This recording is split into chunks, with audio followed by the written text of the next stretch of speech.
Hello traders, and welcome to Trading the Trend. I am Dennis, and this is my weekend report for trading week ending May 5th.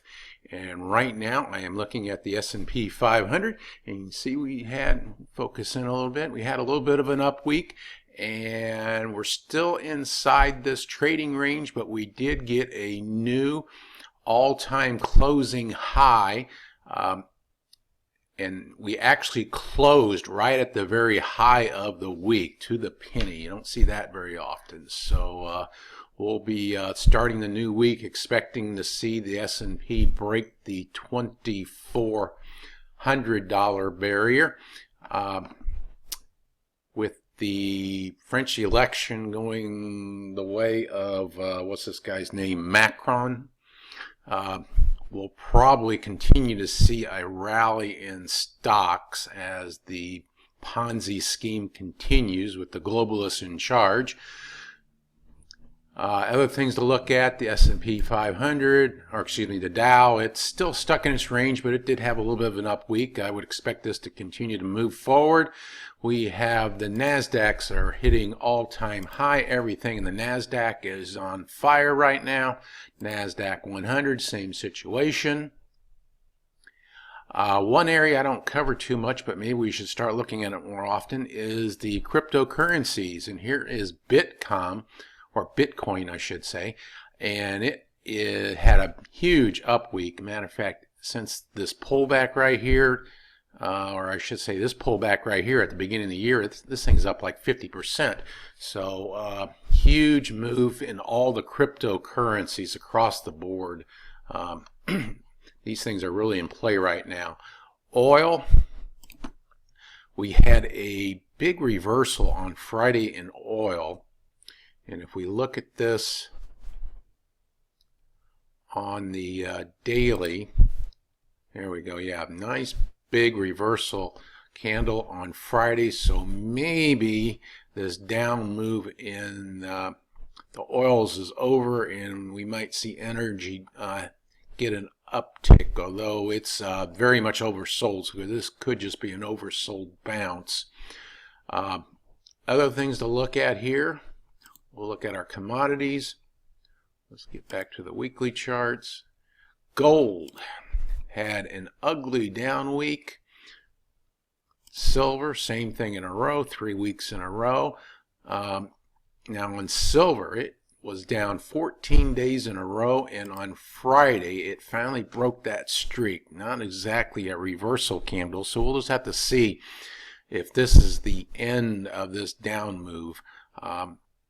But that's been a pretty well orchestrated down move. So I would suspect there's a lot of manipulation going on here, pushing these prices lower, and it just depends on when the smart money wants to jump in and then drive it back up for their profits. So if they've managed to squeeze enough short-term holders out of the market, then we'll probably see this thing start to rise from here. Now let's look at some currencies. And we'll start with my strong week rankings. And we have the pound continues to lead the way.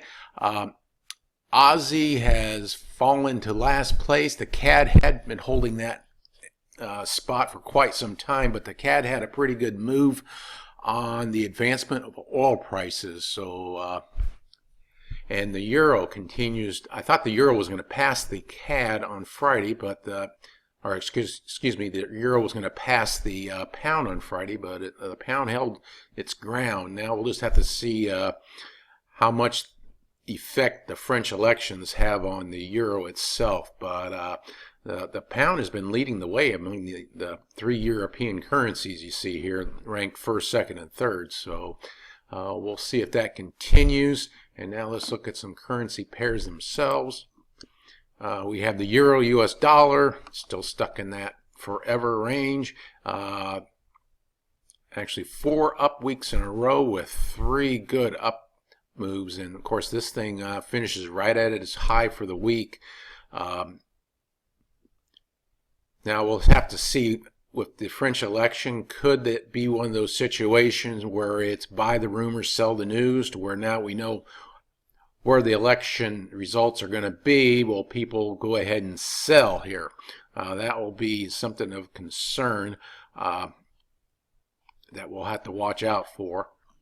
But the U.S. dollar has been gaining strength. It's just not strong against a very strong euro right now.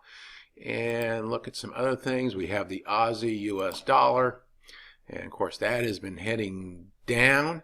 Now the Aussie is our weakest currency, so we'll have to see if the stock markets can break out of their consolidation, maybe the Aussie will finally get a bid. Normally when U.S. stocks are rallying, the Aussie is on the strong side, but right now it is continues to be weak.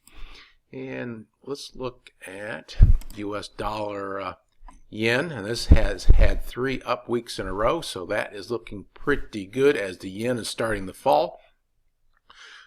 We still got a little ways to go before we can officially say we've broken this little downtrend here, but we had a nice morning star reversal pattern off of that 200-week moving average. So that's a very strong signal. I think I might have mentioned that last week. And we did get a little bit of follow through, not a big candle, but it is moving up as the yen continues to weaken against most other currencies.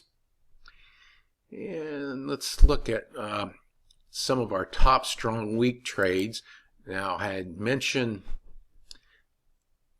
the pound CAD right here, and we'll look at it on the daily, and we'll bring this down a little bit. Now this had been my top strong week trade since I think the 21st, and it had been moving up, hit a top of 523 pips before we get this reversal candle, pin bar reversal.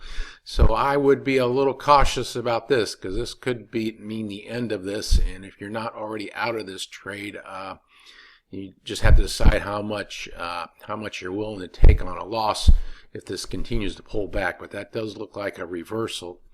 But then you look at the pound Aussie, which is our current top strong week trade, and this trade actually was triggered after this big run up here. So and it's been kind of a rough hold. There's a pulled back here, and also had a pretty good pullback here, but this has been either the top strong week trade or the number 2 strong week trade for the last several weeks, and it hit a top of 548 pips before we got a little bit of a pullback at the end of the week.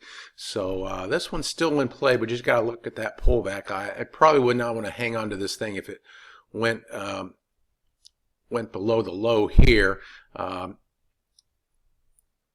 But if this thing continues to rally forward, and we'll hang on to it and see where it goes. But that's what I got for you today. Kind of a long video, but I think we covered everything, and hopefully everyone had a great weekend, and I will catch you on my thread.